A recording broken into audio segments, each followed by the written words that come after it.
A continuación les voy a hablar acerca del perioperatorio de cirugía mayor y decidí llamarlo perioperatorio porque vamos a hablar desde antes de la cirugía, qué debemos conocer de nuestro paciente, qué debemos preparar y cómo hacerlo en el intraoperatorio y en el posoperatorio inmediato. De manera de introducción, sabemos y ya hemos venido conociendo cómo son estas, tanto la trombosis venosa profunda como el tromboembolismo pulmonar, complicaciones fatales, con una incidencia anual en cirugía de entre 70,000 a 600,000 casos en Estados Unidos, costos adicionales de $12,000 por caso. Y sabemos que las complicaciones más crónicas y que de pronto se asocian con mayor comorbilidad de los pacientes es la hipertensión pulmonar crónica y la falla cardíaca en el caso del tromboembolismo pulmonar. Tiene una incidencia alta y esto es debido al mayor uso y resolución de las imágenes durante el diagnóstico. Hoy, en el escenario de los pacientes críticos posquirúrgicos, sabemos que la tromboprofilaxis es, un, eh, es una medida segura y efectiva para el manejo de nuestros pacientes. En el escenario posoperatorio sigue siendo subutilizado y hay diferentes organizaciones que se han unido y que han intentado inclusive tener medidas legislativas para controlar y para lograr evaluar qué tanto están haciendo cada uno de los hospitales para demostrar qué hacen en cuanto a profilaxis de la enfermedad tromboembólica. Entonces, tenemos diferentes pasos para llegar a la meta. Uno es la prevención, siempre evaluando también el riesgo del sangrado para saber qué podemos usar, si tromboprofilaxis farmacológica o mecánica, y establecer un plan óptimo. Y eso es lo que les voy a presentar acá. ¿Cómo podemos establecer un plan óptimo alrededor de estos pacientes o de estos procedimientos quirúrgicos?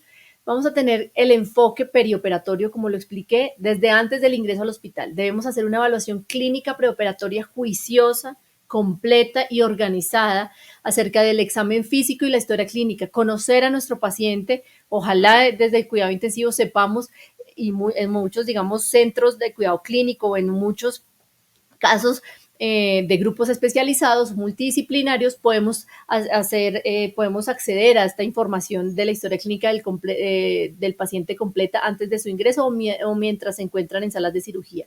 Estudios de coagulación solamente en quienes lo requieren, en quienes tenemos una alta sospecha, no es para todos los pacientes que van a ingresar en posoperatorios. Establecer factores de riesgo modificables y cuáles no son modificables y divulgarlos al equipo de trabajo, que todos sepamos frente a qué escenario estamos. Reevaluar la estrategia de tromboprofilaxis en diferentes momentos es clave. Al ingreso, antes, durante, después del ingreso al hospital. Y siempre tenemos dos caminos, ¿no? Ya hemos hablado y también en los pacientes neurocríticos dijimos la trombosis, ¿cierto? El riesgo que nuestros pacientes presenten trombosis y eso es lo que nos tiene hoy acá en este escenario.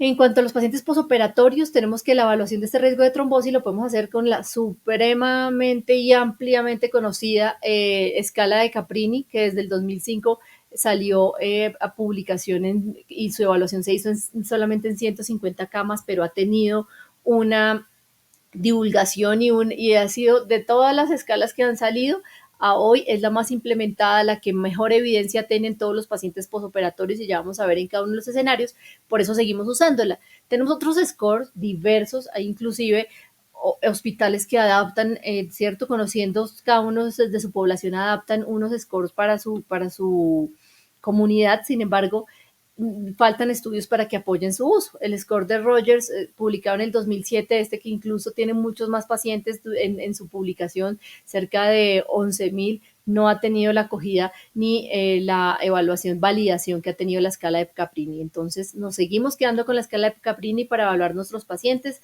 Ya la conocemos, no me voy a detener en ella. Sabemos que dependiendo de las características del paciente, nos va a dar unos puntos que nos dicen si el riesgo es mayor o es menor.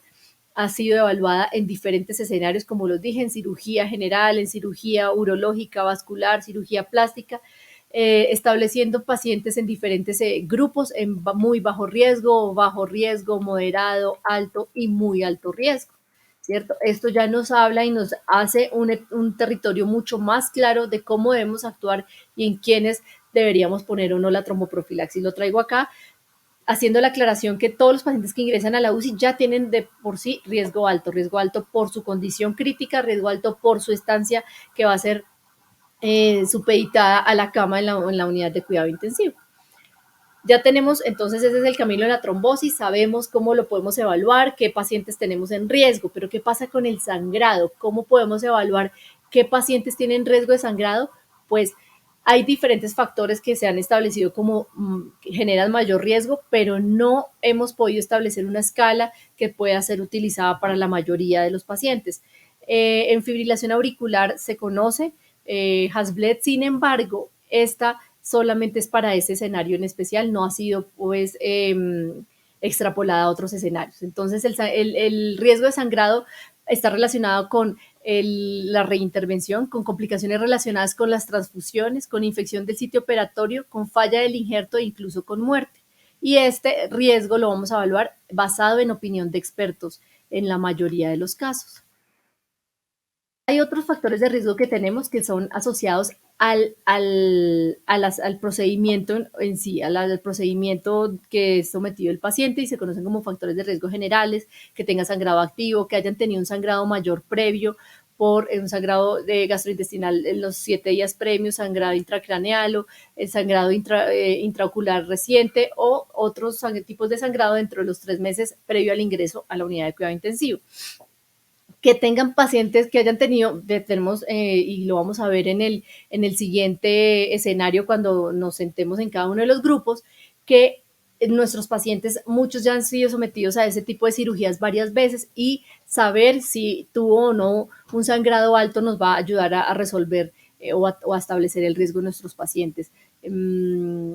Sangrados que no hayan sido tratados, falla hepática o falla renal, trombocitopenia, ACV, hipertensión no controlada, todo esto nos lleva a un mayor riesgo de sangrado, dependiendo del tipo de cirugía, craniectomía, cirugía de columna, trauma de columna, que hayan tenido epistaxis o que el sangrado menstrual sea muy abundante y no se conozcan las causas.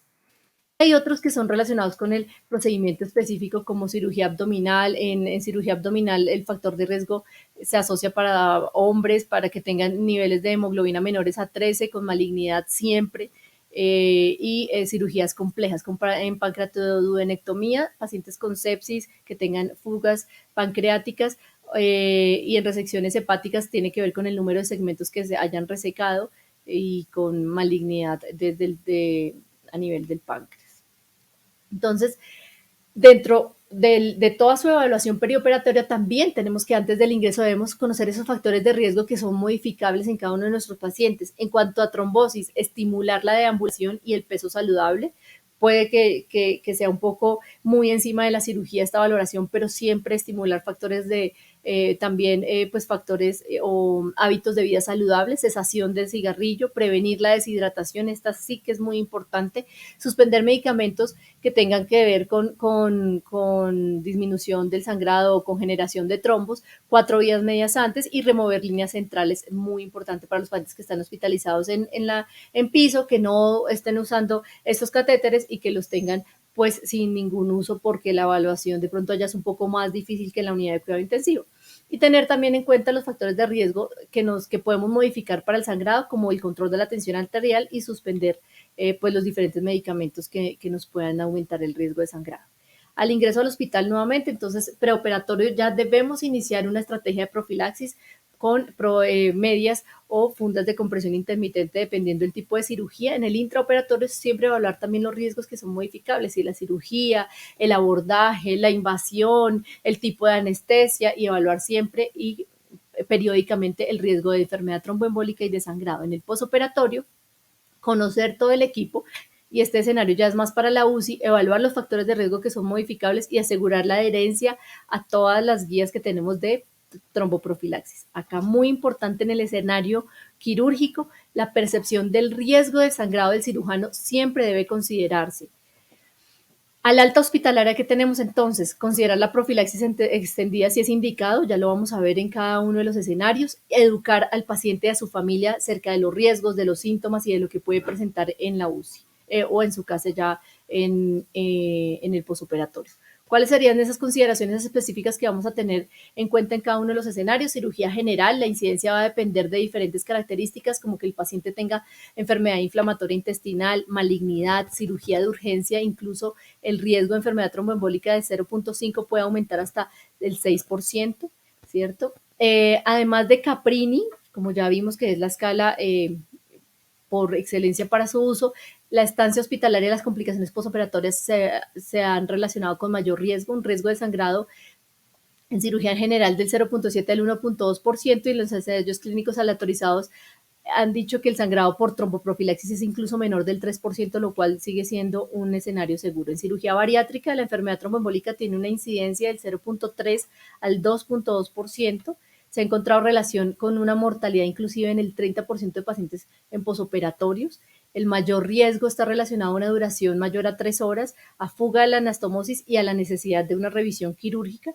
Caprini sigue siendo muy útil en este escenario. El sangrado no es tan significativo dependiendo de la técnica que se use, de 0.4 al 6.7%, y las recomendaciones en general son muy similares a las de cirugía general. La dosis óptima de heparina en obesos sabemos que no se conoce, hay quienes realizan ajuste al peso y hay quienes no lo hacen, sigue siendo digamos que tema de debate, y esto tiene que ver más con la experiencia que tenga cada uno de los centros. El riesgo de enfermedad tromboembólica después del alta es bien conocido. Este grupo se va con tromboprofilaxis extendida hasta 4 semanas o desde 15 días en adelante, y no se recomienda usar nuevos anticoagulantes orales.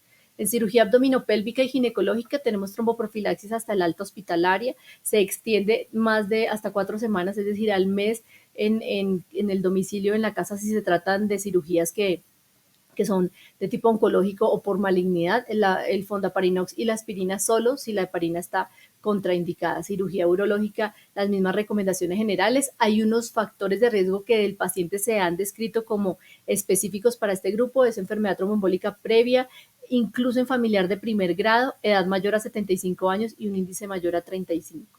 En cirugía plástica y reconstructiva, la tromboprofilaxis va hasta la alta y extendida en quienes el Caprini sea mayor a 7. Estos son ya muy alto riesgo los pacientes de enfermedad de presentar trombos. En pacientes sin estratificación del riesgo, la heparina de bajo peso molecular se asoció con mayor riesgo de hematoma versus la heparina no fraccionada a bajas dosis, pero faltan estudios donde sean conclusivas estas recomendaciones. Los procedimientos que se han relacionado con alto riesgo de sangrado en este grupo de especialidad es la cirugía de cabeza y cuello con colgajo libre, áreas extensas de disección quirúrgica cuando hay como remodelación o del contorno corporal, áreas hipervascularizadas también como la cara.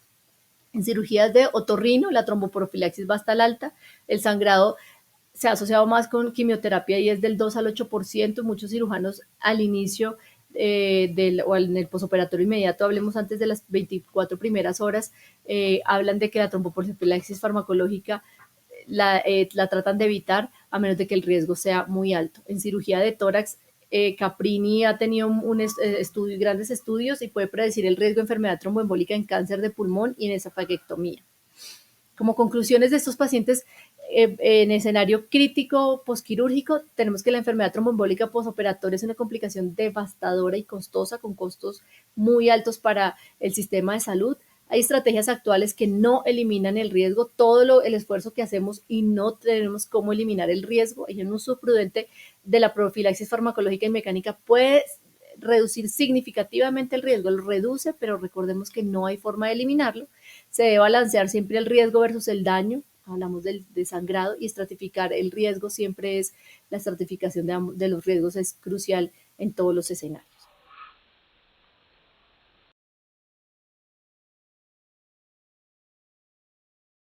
Vamos a hablar acerca de paciente quemado. He traído entonces a un paciente masculino de 41 años que trabaja en una mina de carbón. Se quemó para efectos de la discusión en este escenario, tuvo una quemadura el 18 de junio en la mañana e ingresa a nuestra UCI remitido el 20 de junio, 2 días después, en horas de la noche, hacia las 19:15 horas. El motivo de consulta es que ingresa remitido por una quemadura ocurrida 2 días antes. Cuadro clínico son 2 días de evolución, se encontraba en su trabajo en una mina de carbón, sufre quemadura con vapor caliente, procedente de ruptura de manguera de aire, presenta caída al piso boca abajo, sin pérdida de la conciencia, con compromiso en cara, ocular izquierdo, en tórax, en brazo izquierdo, muslo derecho, consulta en el hospital, al hospital remitente, donde recibe gotas oculares, oclusión ocular izquierda, sutura de herida malar derecha, manejo de quemaduras con vaselina y diagnóstico de fracturas muñeca izquierda que no inmovilizan, y además inician cubrimiento antibiótico con cefalotina. Ingresa para manejo en la unidad de quemados de nuestra unidad de cuidado intensivo. Recordemos, como recomendación general, los pacientes quemados no requieren profilaxis antibiótica, no estamos usando, y ya hace mucho tiempo sabemos que esto empeora los resultados, y el uso de los antibióticos posteriores pues van a tener que ser de mayor espectro antibiótico, entonces es mejor no utilizar siempre, o sea, no, recordemos, primer mensaje, no uso de manejo antibiótico en pacientes quemados de entrada. Se debe sospechar la infección para iniciarlo, y mucho menos de forma tan temprana, recién llega para la atención de la quemadura. Revisión por sistemas negativos, sin ningún antecedente, recordemos 41 años, ingresa consciente, orientado, con una tensión arterial de 122/73, con una frecuencia cardíaca de 78 por minuto, frecuencia respiratoria de 14, saturando 89% sin oxígeno. Al examen físico, cabeza y cuello, ojo izquierdo ocluido, se destapa y se encuentra una hemorragia conjuntival parcial, opacidad del cristalino de inyección conjuntival con quemadura grado 1-2 en tercio inferior de la cara, y la herida malar derecha es suturada. Tórax, quemadura en hemitórax izquierdo no claramente definida, con lesiones oscuras y puntiformes generalizadas con equimosis sobre la región precordial. El abdomen es blando, depresible, no doloroso. Extremidades, brazo izquierdo con quemadura, lesiones oscuras y puntiformes generalizadas. Gran edema en mano izquierda con dolor en la muñeca y quemadura en muslo derecho que compromete rodilla, con lesiones oscuras y puntiformes generalizadas. Los diagnósticos de ingreso y de trabajo en la unidad de cuidado intensivo son quemadura térmica aproximadamente del 12% de la superficie corporal, a definir del grado posterior al procedimiento, trauma ocular izquierdo, herida en mejilla derecha suturada, fractura de pelvis de radio, de epífisis de radio, y descartar fractura costal como primera medida o medida adicional. Dentro del análisis, como ya hemos discutido, paciente joven sin antecedentes de importancia, 2 días antes del ingreso a nuestra unidad, presenta quemadura térmica de aproximadamente 12% de la superficie corporal, en contexto de accidente laboral con trauma ocular asociado y fractura de muñeca izquierda. Ingresa para manejo en unidad de quemados, requiere manejo quirúrgico a su ingreso y solicitar paraclínicos. El plan: manejo analgésico con acetaminofén. Acá usamos ácido ascórbico a dosis de 1500 miligramos cada 8 horas, hidromorfona, lactato de Ringer. Recordemos, como medida adicional, que ya no estamos en esa fase de reanimación inicial, porque ya pasaron las primeras 24, incluso 48 horas en el lugar de la remisión, por lo cual el manejo de líquidos es más conservador. Cristaloides con lactato de Ringer al 50 cc cada hora, omeprazol por gastroprotección, ondansetron de 8 miligramos cada 8 horas. Es llevado a procedimiento quirúrgico. Esta es la nota operatoria. Los hallazgos son esquirlas múltiples en hemicara izquierda, región nasogeniana derecha, hemitórax izquierdo, hombro izquierdo, mano izquierda y muslo derecho. Eritema, calor y rubor en cara anterior de muslo derecho. Los procedimientos que realizan: desbridamiento excisional, lavado quirúrgico, escarectomía y dermoabrasión, colgajo compuesto de 2 centímetros cuadrados, complicaciones ninguna. Dato importante: sangrado escaso, y la anestesia que se dio fue general. Entonces, las preguntas a continuación es: tromboprofilaxis farmacológica, ¿cuándo y con qué fármaco sería?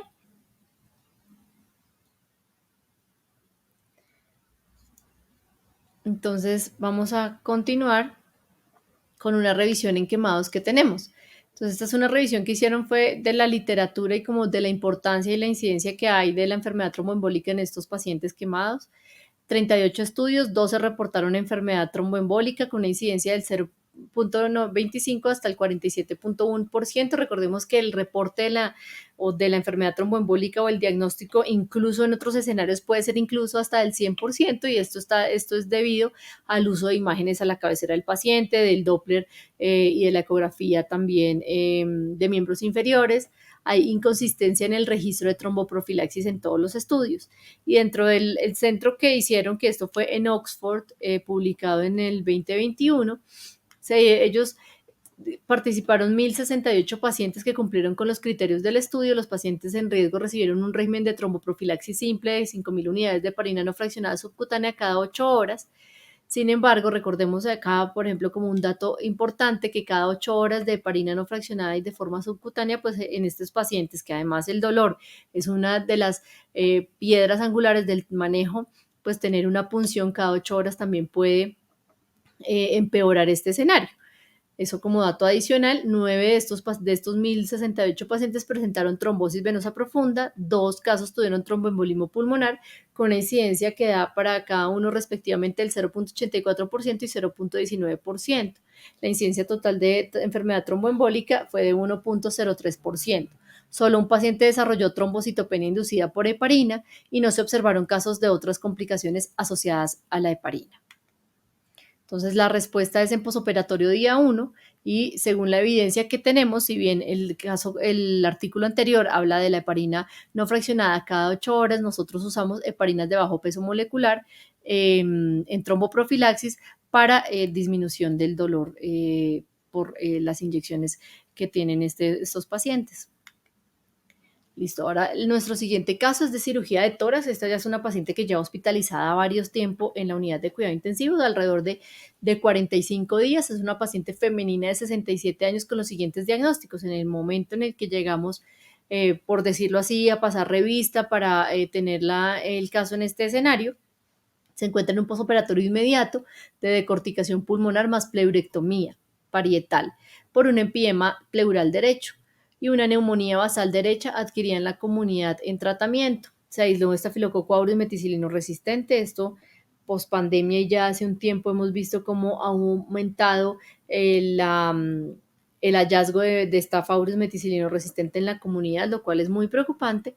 También tuvimos aislamiento de Candida albicans y Candida tropicales, que en el momento en el que se halló, la paciente estaba en un estado de choque profundo, doble vasopresor, entonces recibió también manejo para hongos, neumonía en organización y capilaritis en diagnóstico por biopsia transbronquial, síndrome hemofagocítico con un H-score de 122, un choque mixto hipovolémico y séptico ya resuelto, una toracostomía que en su momento, en el ingreso a la unidad de cuidado intensivo, presentó por una neumotórax secundario a una punción de un catéter venoso central, Candida albicans y Candida tropicales, síndrome febril persistente, enfermedad de Still del adulto, celulitis brazo derecho, falla cardíaca preservada con una fracción de eyección del ventrículo izquierdo del 70%, una fibrilación auricular no valvular con un CHA2-VASc de 3 puntos, con osteoartrosis e hipotiroidismo y suplencia. Hasta ahí, algo que nos llame la atención del caso clínico.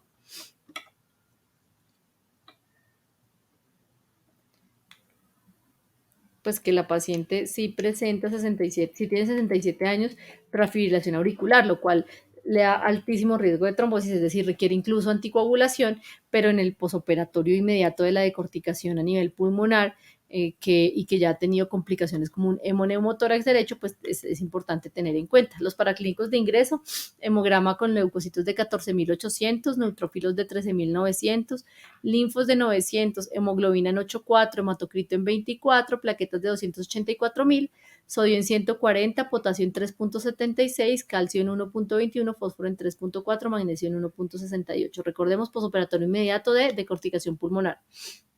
Tromboprofilaxis farmacológica, ¿cuándo y con qué fármaco? ¿Algún comentario? Entonces recordemos, en cirugía de tórax está muy bien evaluado el score de Caprini. Esta paciente de entrada es de altísimo riesgo, requiere pues incluso anticoagulación, pero iniciamos nosotros con dosis de tromboprofilaxis con heparinas de bajo peso molecular, al menos en el día 1 del posoperatorio inmediato. En este último caso que traemos acá de cuidados posoperatorios es la cirugía genitourinaria. Esta es una paciente de 81 años, femenina. Su motivo de consulta es: me programaron para cirugía.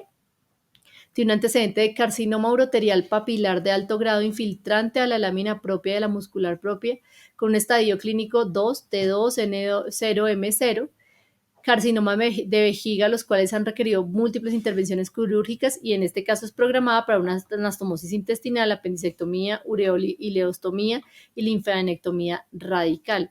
acá por ahora y que nos llame la atención el carcinoma de vejiga, ¿cierto? Que es ya estamos en un escenario de cáncer que en escenario postquirúrgico pues ya también tiene otras connotaciones grandes, antecedentes, gastritis hipertensa con artrosis de rodilla, artritis reumatoidea, carcinoma uroterial papilar de alto grado, carcinoma de vejiga, quirúrgicos múltiples, resecciones y cirugías, incluso histerectomía a los 38 años de edad.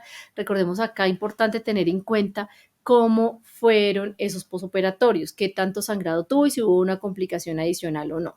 Farmacológicos antihipertensivos, alérgicos a la amlodipina espironolactona, exfumadora de 30 paquetes año hasta hace 30 años, sin otros consumos adicionales. Ingresa a la unidad de cuidado intensivo con la nitroglicerina suspendida, con soporte ventilatorio por Venturi al 30%, analgesia con hidromorfona, infusión de lidocaína, acetaminofén, tromboprofilaxis ya mecánica como medida de evaluación y enfoque perioperatorio. Desde el prequirúrgico sabíamos que era una paciente con alto riesgo y otros como irbesartán y nebolol por la suspensión de la nitroglicerina se iniciaron antihipertensivos orales. Entonces los diagnósticos de ingreso de trabajo de nuestro paciente, posoperatorio inmediato, cistectomía radical, linfadenectomía pélvica ampliada, esta es una cirugía de Bricker, posoperatorio movilización y aislamiento del segmento del ilion medio con una anastomosis intestinal, carcinoma de vejiga y carcinoma urotelial papilar de alto grado.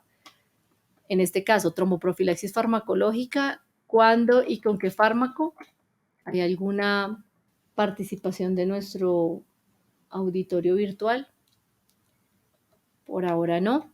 Entonces vamos a hacer vamos a ver qué nos dicen en pacientes con cáncer, la última revisión que ha salido, revisión sistemática y metaanálisis, publicada en el 2020 en Medical Oncology.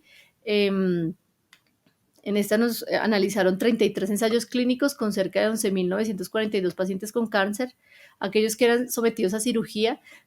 La administración de tromboprofilaxis se asoció con una disminución de la enfermedad tromboembólica con un riesgo relativo de 0.51 y una trombosis venosa profunda con un riesgo de 0.53. Los sometidos a quimioterapia con la tromboprofilaxis redujo la incidencia de TBP y de TEP respectivamente entre 0.53 y 0.51, un RR muy bueno y a favor, sin diferencias significativas en el sangrado en los grupos de tromboprofilaxis versus no tromboprofilaxis. La conclusión es entonces que la tromboprofilaxis no aumenta los eventos de sangrado mayor, pero que sí disminuye la presencia de enfermedad tromboembólica, de trombosis venosa profunda, sin un aparente aumento del sangrado mayor en pacientes con cáncer, lo cual este escenario es de los más claros. Sabemos que la tromboprofilaxis es una medida de seguridad y eficaz en nuestros pacientes. Entonces, ¿con qué lo vamos a hacer? En posoperatorio día 1 y con heparinas de bajo peso molecular. En este caso, la paciente con una muy buena tasa de filtración glomerular, no necesita ajuste y la cirugía tuvo bajo riesgo de sangrado inicial.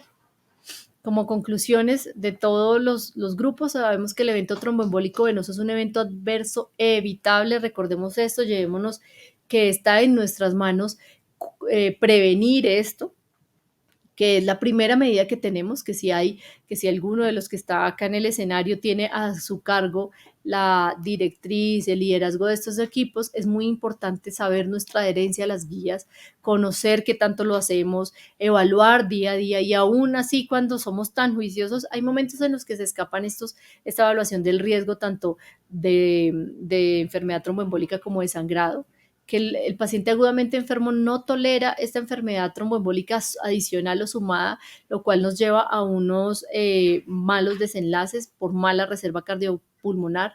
La tromboprofilaxis hace parte de los bondos de cuidado y su omisión empeora los resultados y la tromboprofilaxis farmacológica recomendada, excepto se recomienda muy fuerte, como evidencia muy fuerte, excepto si hay contraindicación por un sangrado mayor y como ya lo hemos discutido en cada uno de los casos y parecen que ser superiores a las heparinas de bajo peso molecular frente a heparina no fraccionada para prevención de tromboembolismo pulmonar. Muchas gracias a todos.